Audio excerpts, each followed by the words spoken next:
Hi, JJ. Hi, Mary. Hi, Ginger. The one on the right's JJ. That's the Blue Roan stallion we have. He's a Tennessee Walker. Then Mary's a Sorrel Tennessee Walker in the middle. And then Ginger is an Appaloosa. That's the daddy of the baby we currently have. Yes, we have to fix the fence. The hay bales were on the trailer over there, and one was leaning against a railroad tie post, and one of the horses decided to take a nibble out of it and pulled it down on the fence, and now it's just everywhere. But we still have one hot wire working. Sounds like it's arcing out. I don't know where it's touching. Probably down there. I'll have to fix that later. Hi, there's the baby. She's shedding out to be darker. She went through a phase where she had her mother's coloring, which that's her mother. And now she's getting darker again.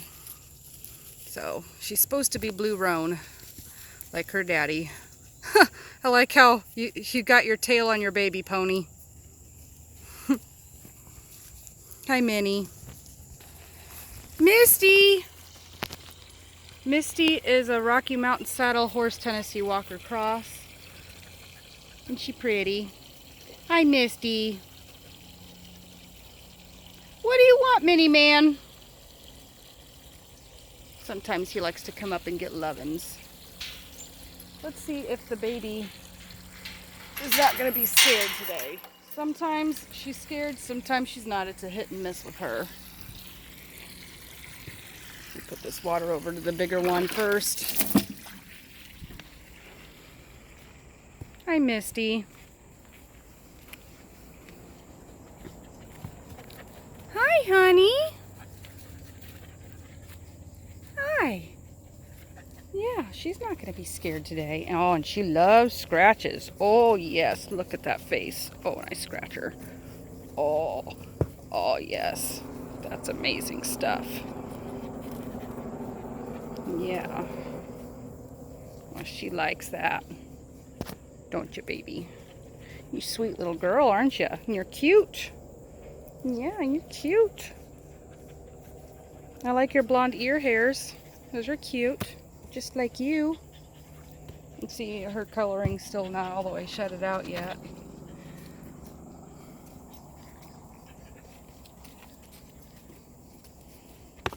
Pretty little girl. Yeah. What, Madison?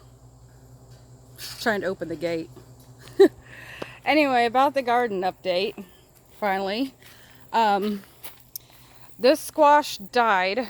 This Desi squash. It had a lot of ants in the stem. And yeah, I just pulled it out.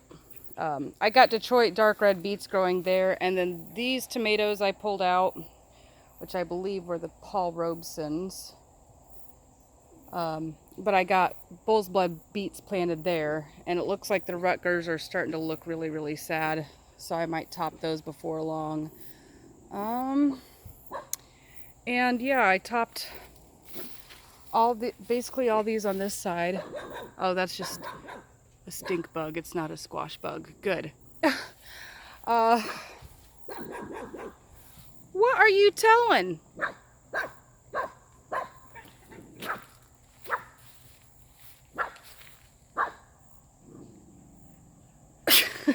Anyway, yeah, I topped all these tomatoes on this side, basically except for the Rutgers, because look at the plants. They just don't look very healthy anymore. They're just giving up. So topping the plants will force them to ripen quicker. Ooh, this looks like a nasty tomato. Maybe this plant won't produce anything good. That's okay. Chickens will be happy.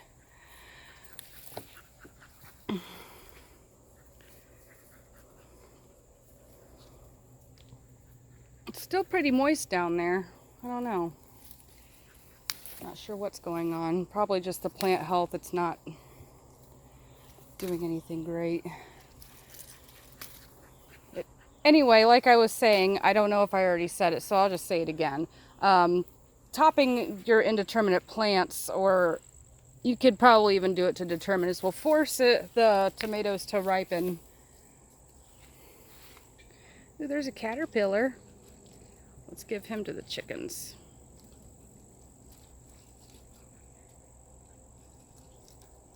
I can break that leaf off.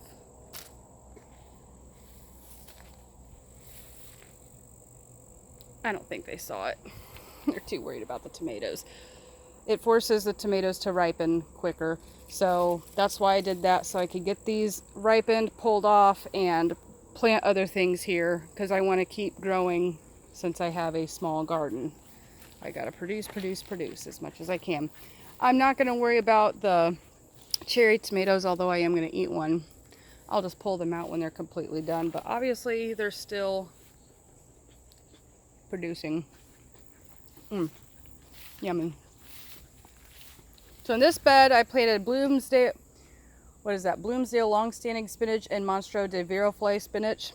I had 2 different seed packets for spinach, and I decided, well, why not plant both? In case one sucks, then we could have more. My patty pan squash is going great. Ooh, and there's a squash bug on there. A nymph. I don't mind squishing the nymphs with my fingers. I don't know what's different about the adults. I just hate them more, I guess, because they're so hard to kill and they're just, But yeah, the production. Oh, I forgot to mention, I topped all of the containers off with composted chicken manure. There's a Tyson grower down the road, and I asked permission to pick, not pick, I was thinking pick because I'm picking. I asked permission to get some composted chicken manure, and he also throws dead chickens in there. So it's going to have feather meal and bone meal in there as well. And he said yes. So we took the tractor down there and got a scoop and brought it back and topped everything off. I also planted some lettuce mix in there. I can't remember the variety. I'll have to say it later. Dazzling blue kale and ragged jack kale, or what else is it called? Red Russian kale. I heard it's delicious. I wanted to try it. I also heard lacinato types are very, very, very cold hardy. So that's why I chose the dazzling blue, because it is a lacinato type. Hi, sweet kitty. She loves the garden because it's her escape from puppies. Don't ya? Sometimes I'm growing a cat. She likes to sit in the beds. I've been picking the dragon's tongue beans like every couple days. They just started producing, so they're not putting out like a ton, but they're still putting out quite a bit. So yeah, every couple days I just come out here and pick. The Blonde-Hill green beans, that are the pole beans, I've only picked one off there to try it and eat it, and it was good. But yeah, they're a little bit slower than the dragon's tongue bush beans, which is fine. This cucumber plant here, oh, I thought I had a whole separate plant. This is one plant. Okay, since it's trailing up here, I am pruning it to one vine, but the rest of this, I'm just letting it go wild. And I read somewhere you can't plant cucumbers with beans. Well, I am. So it'll either work or it won't. And so far the plant looks pretty good. So no bad things about that yet. Oh, I missed a bean. Well, I'll just have to eat that. So I'm not sure what a lot of this stuff is that I planted. This might be a melon, because I haven't seen any squash bugs on it. This is the Rondenise that I tried in the tote earlier this year. I don't think it's a melon, but I could be wrong. Oh, there is a squash bug on it, so. Although that's not to say anything, because I had squash bugs on the tomatoes and lay eggs on the tomato leaves, so don't let. I don't know why I made that assumption. Yeah, I don't know what this is either. I don't see any female flowers, so it's hard to say. My Gete Okosomen squash is just done. I got those two medium-sized squashes I'm letting cure on the deck. And then I got a huge one that's already up in the pantry. I forgot to cure that one, so I'm gonna have to eat it soon. They just last longer if you cure them, is all. Yeah. I haven't seen many adults around, maybe one or two here and there. It's just a bunch of nymphs and then the occasional eggs. So I feel like the squash bug war is just starting to level out, which is good because I'm tired of fighting these bugs.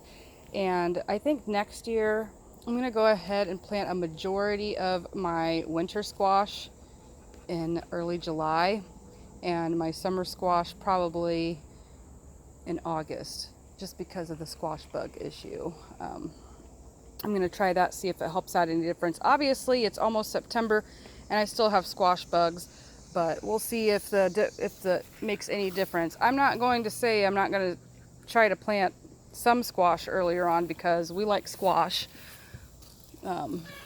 But between the squash bugs and the ants, the horse manure, I think I'm just trying to think of what I could do better for next year. Obviously, the chicken compost is doing great. These plants look healthy, and I think it's better than the horse manure, which what I was looking up is that it has more potassium and phosphorus in it than horse manure does. Horse manure is high in nitrogen, which is fine for the beans and fine for leafy greens and herbs and such, but if you're wanting to bear fruit, and I probably could have got better production out of my tomatoes this year, to be quite honest. So I think I'm just going to mix both of them together and do that. That way it's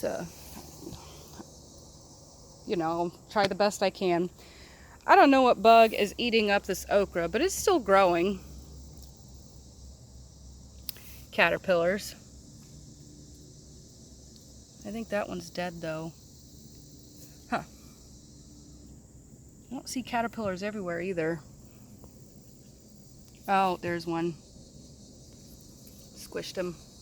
Little bitty ones. All right, well, that's my update for the day. Yes, Mary, can I help you? Yeah, Madison the mule was trying to mow my garden for me, which I genuinely appreciate. However, she was loosening the T-posts up, so had to run the hot wire along the post too. And yeah, we got an extra post here simply to run the hot wire because obviously that one's not tall enough. So that's it. And I've already updated you about my chickens, and I am looking forward to getting some silkies here before long. You like the chicken, JJ? I love you, and so does Jesus. God bless.